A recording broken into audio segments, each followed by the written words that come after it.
Michael Jameson and Wonky Donkey Sound Studios is pleased to introduce our next guest, Tim Logan. Hello, Tim. How are you doing today? Hi, Mike. Good. Thanks for having me. Such a great afternoon. Beautiful. So you have a show coming up this weekend, I believe. It's the opening of the Prison Island. Yeah, 26th. Okay. And what does the SOS stand for? It says SOS. That's Jerry Sawyer. That's okay. That's his initials. Oh, okay. SOS. All right, great. Well, we'll start off with some questions here. First off is, how did you first get interested in music, and what inspired you to become a musician? Well, truth be known, in the early days, it was my grandfather. My grandfather was a semi-musician, and I don't want to say he forced, but I had to play piano when I was very young. Oh, okay. And at that time, I didn't understand how important that was, but I do now. But of course, I was learning all this stuff on the piano. I wanted to be learning Kiss. Oh, right, yeah. That's what I wanted to do. So you were a big Kiss fan back then? Oh, I definitely was. First album I got was I still have it actually, 3rd grade, Kiss Alive. Okay. I still have it, and that's who I wanted. That's what I wanted to do. Great. I didn't want to play piano. Right. So the piano didn't last that long, and it did actually, a couple of years probably. And then I picked up the guitar probably around age 14, somewhere in there, 15. Okay. Yep. All right. Pile of junk, couldn't even play it. But, right.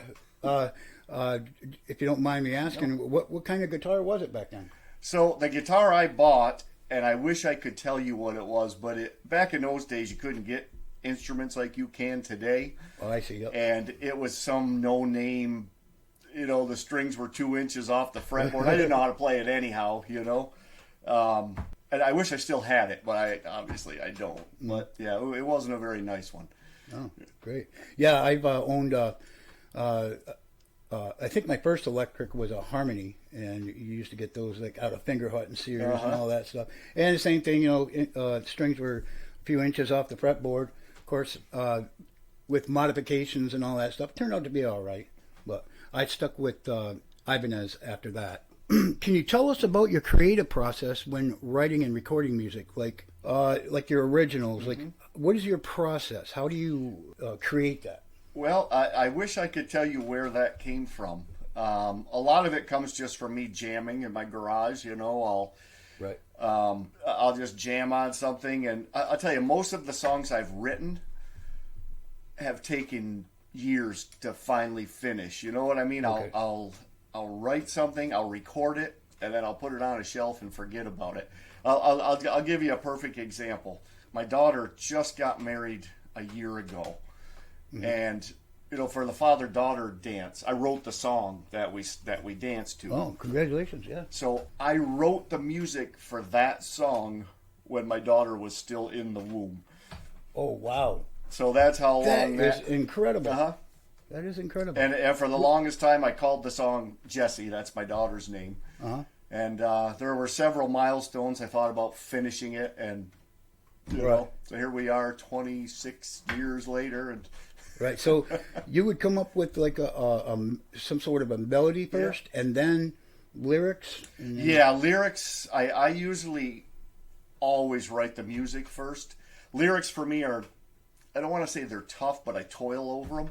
Okay. I don't tend to write lyrics that are just straightforward lyrics. I have to come up with something that's, you got to figure out what I'm trying to say. That's usually what I do. Right, okay. All right. Well, who are some of your biggest musical influences? I do have an idea about that.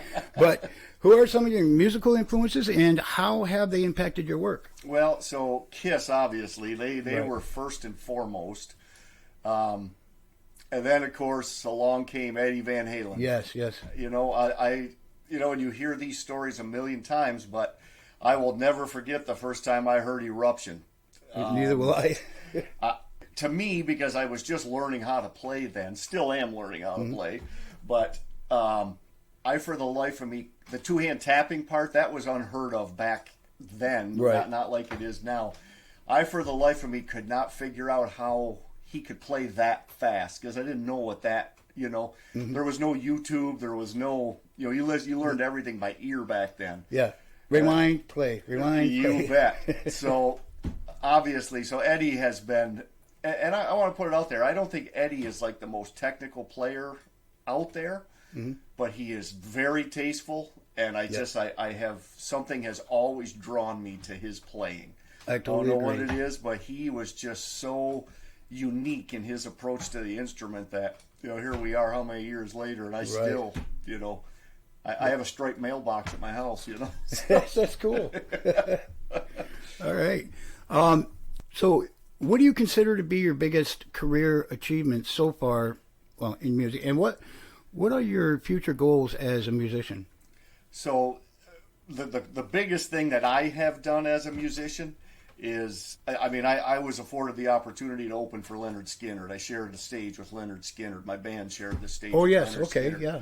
And to me, that is like the crown jewel of anything I have ever done. I've opened for a bunch of national acts, but that one, and the guys were great to us. They treated us like we were, a real band. They gave us a 40-minute sound check. They gave us, they were just great to us. So that probably is my defining moment as a guitar player for sure. Okay. What was the name of the band? It was Dragonfly. Dragonfly. We had a female correct. singer. Yes. Yeah, we had a female singer, Abby Powers, and Okay. Micah McDonald on bass, and my buddy John Walker on drums. And myself. Can you tell everyone about the band Betamax? I believe it is. Betamax. Betamax. So funny story with that is we got approached to open for Kim Mitchell.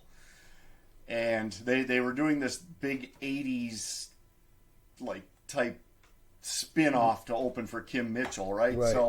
It was Glenn up on the radio station in Watertown, and I can't, his name escapes me right at the moment, but he called, actually my buddy Dave Scanlon was the one that called me. I don't know if you know Dave, he's a big guy up in Watertown. He called me, and they were going to do it, but they said, it's more up my alley with the 80s stuff. Right. So the radio station, I talked to the fella on the radio station. He came up with this plan to, we created that band, and we made a complete mockery out of, the big pointy guitars and the hair. Right. We wore wigs and all that kind of stuff, and that's how we opened for Kim Mitchell. I striped up a Strat to look like Eddie's black and white Strat, and That's so cool. It was, and we learned a bunch of old 80s, old 80s stuff, and people thought we were a real band, Right. Which we were completely made up. That is incredible. So you guys like dressed up the 80s style. What year was that? It wasn't too many years ago, maybe 6-7 years ago. Oh, okay. All right. How do you prepare for live performances, and what do you enjoy most about performing in front of an audience? So to prepare, 30 years of this, I don't really, prepare that much. But to me, playing with other musicians in front of a crowd that enjoys what you're doing, there is nothing like it. Right. Nothing at all like it. And, for me, the music thing, the live playing, I have met so many people, just through playing music, it's just amazing to me. So that's a big part of it for me as well. Right. Yeah, that's important. So can you discuss any notable collaborations or projects you have worked on with other musicians or artists? I think you just touched on that a little bit with Leonard Skinner. So I've played on a couple of guys' albums. My buddy David up in Messina, he's got, I think I played on an album of his that was called J. David's Six Pack, and the song I played on was called Turning Blue. So that's out there on YouTube. You can hear that. The most recent album I just played on was, I don't know if you know Kenny Booth or not, good buddy of mine up in Watertown. He's a rock staple in this area. Kenny plays in a band called Hat Trick, and they've been around a long time. So Kenny collaborated with a lot of the musicians in this area, Watertown and whatnot, and he called me and asked me to play on his album. Oh, great. And I played on a song, it was called Bolt. It was about Bolt Castle. And I played the solo on that. And of course, I've played on my own stuff. I've played on, other local guys, but those are the two main records I can think of I played on. Oh, great. How about, how do you balance your artistic vision with the commercial considerations when making music? For instance,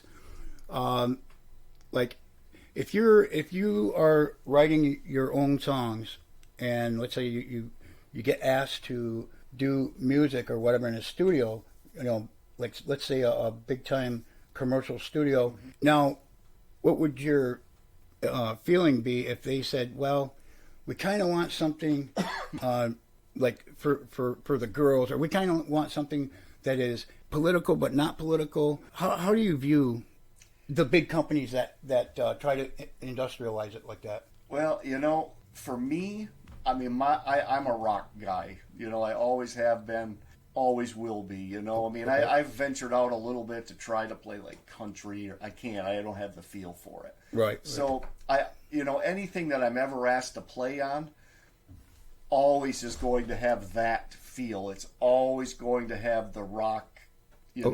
Okay. I like loud guitars. I like the Marshall amps, the PV 5150s. Oh yes. That's just my style. So, if they wanted something too outside of my wheelhouse, I probably would. Okay. Probably not be able to do it. Okay. Yeah. That's my favorite amp is PVs. The next to that would be obviously the Marshall. But I find that PVs are very well built. They're solid amps, and they have a really punchy sound to them. So I have an original 5150 from the 90s, and I have two of the new EVH 5150s, which are incredible amps. Yeah. Incredible amps. And I basically plug and play in those. I use a couple pedals, but they're really just for little flavor here and there. The majority of my tone is direct into a 5153. Oh, wow. Nice amps, though. Yeah, they're great amps. Bulletproof, too. I've had them all. I drag them everywhere. They're bulletproof. Yeah. How do you stay motivated and inspired to create new music? And what advice would you give to aspiring musicians? Well, like I said, with the writing, I never know when that's going to strike me, Right. Because I'll go in spurts. I'll write like crazy. I'll record it all, put it on a shelf, and then I'll go through periods where I don't really write. You know what I mean? And up around here, if you want to get hired to play out, you really have to sprinkle your originals in with all the cover tunes up here. You know what I mean? And I'm basically a 30-year cover band musician, so, but my advice to the young kids coming up, because there's not a lot of them coming up. Right. I'll give a shout out to the kids in a band called Total Nine. I don't know if you've ever heard them. They're local kids. Total Nine.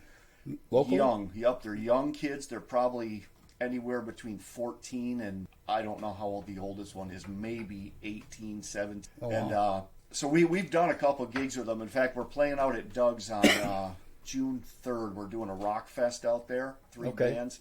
And those kids are, they're going to play with us. And for me, I'm a big supporter of that. Right. And I will help the kids out any way I can, any of these kids, because, well, when you and I were coming up, there were bands. How many bands were around back in those days? Oh, there were quite a few. I mean, and a lot of them are a lot older than us right now, but have that wisdom. And I always want to pick the brains, like, what are these certain aspects of this, So you had mentioned June 3rd. June 3rd at Doug's at what time? It's going to start around 5 o'clock, I think, 4 o'clock, and we'll play till, God knows when.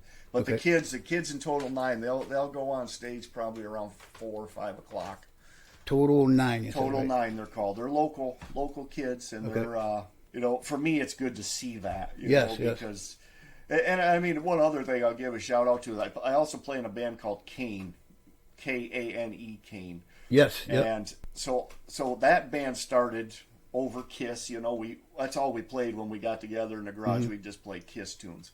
But my point of that is they're all young kids too, very talented young kids. Kobe Jordan, Kane Jordan. We have a couple female singers, Maddie Vine, Carly Thompson. But those kids, they're young, and it's good for me to see them, coming up playing. Right. And if you ever get a chance to come out and see them play, they are me 30 years ago. Yes. Kane. So, Kane, Kane. Yep. Okay. So can you talk about any current or upcoming projects or releases that your fans can look forward to? Well, there's a couple things that are in the fire right now. So we got asked. I know you remember Danny Dishoff. Yes. So Danny passed not too long ago. Rest his soul. Yes. So we got asked to play at his celebration of life. It was kind of one of Danny's last requests that they do a party. So we're going to play at that. And as I was telling you earlier, I write songs and I shelf them. Yeah. Well, I wrote a song probably 98, 99, 2000, and it was called The Dark Side. And it was about Danny and his bar. And so I've been talking with my buddies in Full Bone, and we might try to throw that together for that show. That would be amazing. Yep, I think so. I mean, we're privileged and honored to be asked to play Danny's celebration of life. And so, time permitting, we're going to probably try to throw that together if we can. Right. You have any local gigs coming up, like say NIGS or any? Lots, yeah. Oh, you do? Okay. So I play with three groups, three different groups, and we play a lot. So what's the easiest way to find out where you guys are playing and the times? Facebook. So if my Facebook page, I'm a bit of an advertising hound. I tend to. I see that, and that's pretty great. I like those ads. They're I designed those posters. Everybody likes those posters. That's just me sitting at a computer and having fun. Right. But whenever we do have a show, I advertise the living daylights out of it. I think it probably annoys people. I do it so heavy, So if anybody wants to know, that's the best place to look. Is right on my Facebook page. Okay, and just Tim Logan. Yeah. Okay. If you search it, you'll know right away. It's got a bunch of guitars on my page. People can also go to like the St. Lawrence County Musicians. Yep, I advertise on there. Yep. Advertise on there. All right. Well, I think that's it for today, Tim. But I want to thank you very much for coming over. Thank you for having me. I appreciate it very much. All righty. So we'll talk to you next time. Okay, sounds good, buddy. Thank you. Thank you.